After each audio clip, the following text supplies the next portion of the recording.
They had been married for 6 years and lived in a modest apartment in Ikeja with their 2 young children. Life wasn't luxurious, but it was stable. So Tunde worked as an operations manager for a logistics company. Kemi worked remotely as an administrative assistant for a small consulting firm. Together, they paid their bills, cared for their children, supported extended family when necessary, and occasionally enjoyed small rewards for their hard work. Weekend outings, birthday celebrations, family visits, nothing extravagant, just the quiet comfort of knowing tomorrow will probably look similar to today. That sense of stability disappeared on a Wednesday afternoon. The call lasted less than 15 minutes, and by the time Tony walked out of the conference room, he was unemployed. The company had been struggling for months. Rumors had just circulated. People whispered about restructuring. Still, you never believed his name would be on the list. And yet, there he was, standing in a parking lot under the hot Lagos sun, holding an envelope that represented the end of a chapter he wasn't ready to close. His first instinct wasn't panic, it was embarrassment.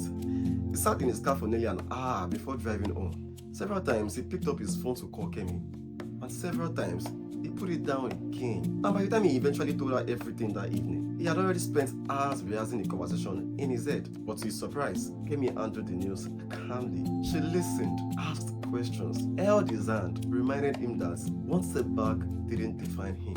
For the first set of weeks, they approached the situation exactly the way strong couples often do. Sunday updated his resume, applied for jobs, reached out to contacts, attending interviews. Kemi adjusted their spending, cancelled a few unnecessary subscriptions, and created a tighter budget. At first, the challenge even brought them closer. There was a sense of duty, a sense of unity, a shared determination, an unspoken belief that this difficult season would pass quickly. 1 month became two became four. The interviews slowed down. The callbacks became less frequent. Savings began disappearing. Pressure increased. And slowly, subtle changes began appearing in their marriage. Here is the thing. The first signs were almost invisible. So they became quieter. He stopped talking about certain things. Whenever Kemi asked how an interview went, his answers became shorter. Asked how he was feeling, he brushed the question aside. And whenever financial concerns came up, he changed his subject. At first, Kemi assumed he was protecting himself from disappointment. Then she realized he was protecting himself from something else. Shame. For most of his adult life, Tunde had associated his ability to provide with a sense of identity. Losing his job didn't just affect his income. It affected the way he saw himself. Every rejected application felt personal. Every unsuccessful interview felt like evidence that he was failing. And the longer unemployment lasted, the harder he became to talk about honestly. Meanwhile, Kemi was carrying a different burden. While Tunde worried about providing, she worried about surviving. She spent hours calculating expenses, planning meals, managing bills, stretching every naira as far as possible. She worried about school fees, rent, and medical emergencies, things Tunde really saw because she quietly handled them behind the scenes. The problem was that neither of them fully understood the pressure the other person was carrying. Both were struggling, they were scared, felt alone, and neither knew how to say it. The first major argument happened over something small. One Sunday afternoon, Kemi noticed a bank notification for an expense she didn't recognize. It wasn't a massive amount, but given their situation, it mattered. When she asked about it, Tunde explained that he had met an old friend for lunch. The explanation should have ended the conversation. Instead, he started one. Now, that didn't happen because of the lunch itself, but because of everything beneath it.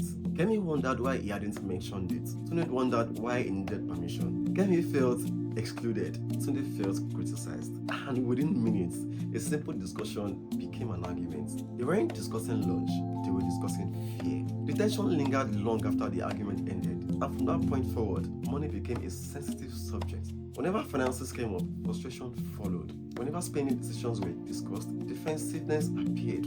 The conversations grew increasingly uncomfortable. So eventually, they stopped having them together. That decision felt easier for a while, but silence rarely solves the problem. It usually allows them to grow. Months passed.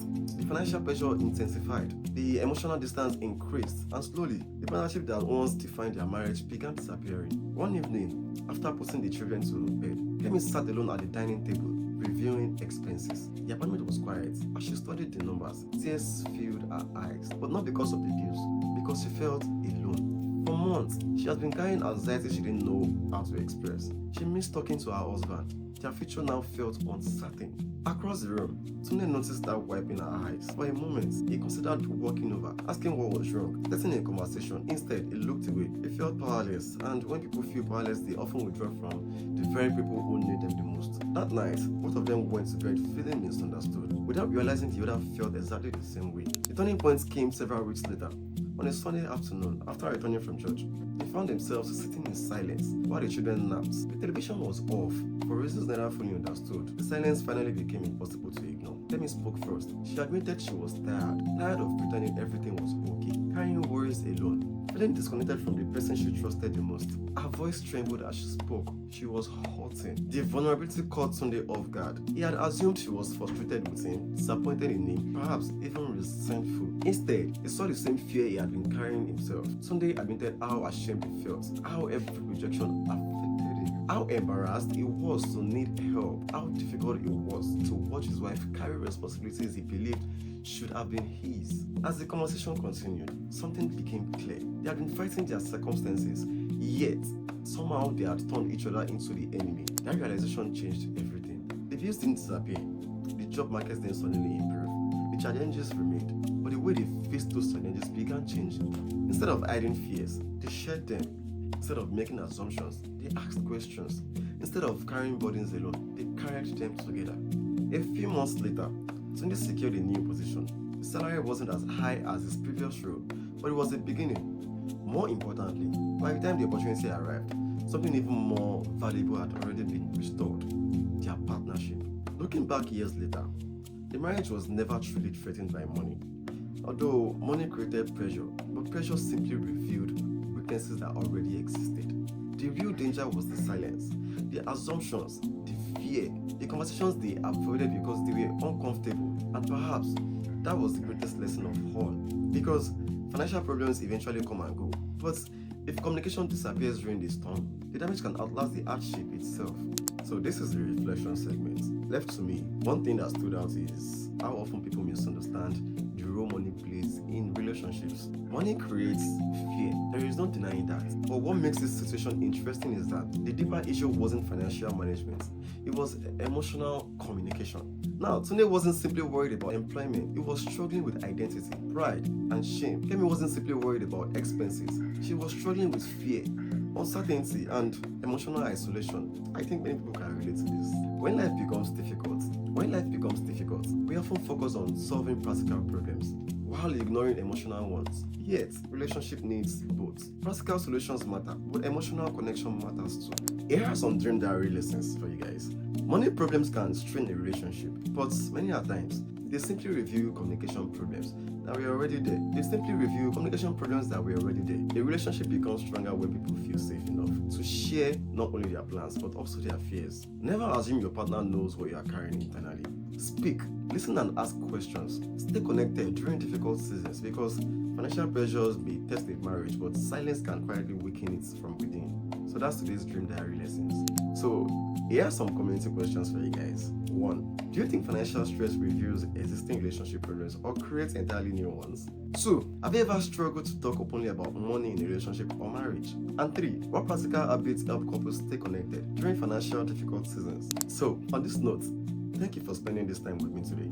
If this story resonated with you, share your thoughts in the comments and let us learn from one another. And if you are enjoying Dream Diary Podcast, don't forget to subscribe and join our growing community. This is Dream Diary Podcast. Real stories, real lessons, and real growth.